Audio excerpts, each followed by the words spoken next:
danni di Licata. Insiste Muratore che prova a far correre Lio accelera, va sul fondo, Lio mette in mezzo il pallone, Licata subito avanti con Licata il Gemini, ma grandissima azione da parte di Lio. 1-0. Colley, Ovusu, palla in avanti, intercettata, c'è comunque Stassi che tira, conclusione fuori misura di Giorgio Stassi. Colley mette in mezzo il pallone, colpo di testa a mettere fuori da parte di Amato, poi zona tiro per Ovuso che decide di scaricare, Licata, Muratore, pallone sul fondo,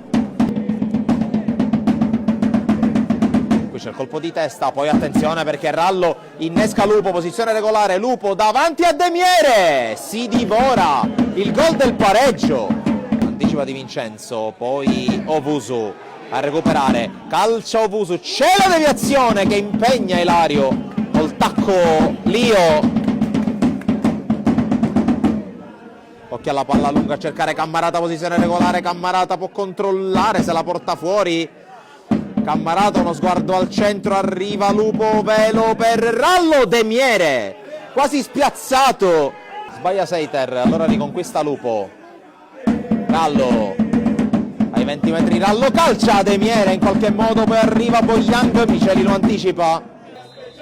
C'è il calcio di punizione sulla palla Muratore e Seiter, parte quest'ultimo che scodella verso Miceli, colpo di testa, la palla rimane lì, è bravo Ilario in qualche modo a negare il tap-in, un avversario, cerca compagni, va da Colley, sovrappone Perrone, Colley con il cross, Stassi al volo, la palla che colpisce la recinzione, l'ultima azione del primo tempo. E arriva Di Vincenzo, poi il lancio per la corsa di Colley che si può lanciare in campo aperto, c'è Stassi accanto a lui, palla per Stassi, Stassi! Il 2-0 del Gemini, Giorgio Stassi si sblocca e raddoppia.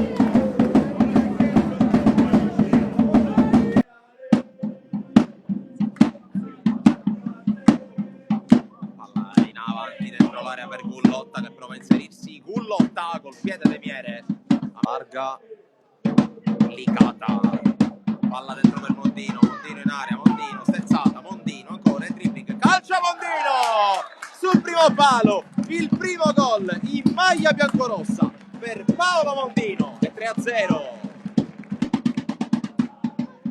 Palla per Licata che può correre in campo aperto, Licata prende il centro, uno sguardo in area di rigore, arriva Vega, palla alle stelle, per ancora Salmi che cerca di attaccare, palla su Chavez, al limite il 20, va a calciare, Demiere la mette fuori dallo specchio e poi Licata completa il disimpegno. Arriva Licata, la palla è per lui, cross di Licata, dentro a cercare Barri, spalla alla porta, si gira e calcia! La palla che dovrebbe aver scheggiato la traversa, è buona per Mondino che la tiene in campo. Mondino, l'1 contro 1, Mondino converge, scarico indietro, Licata, calcia! Sopra la traversa il tentativo, Barri, Licata scodella verso l'area Perrone, la palla smanacciata dall'estremo difensore, poi Mondino.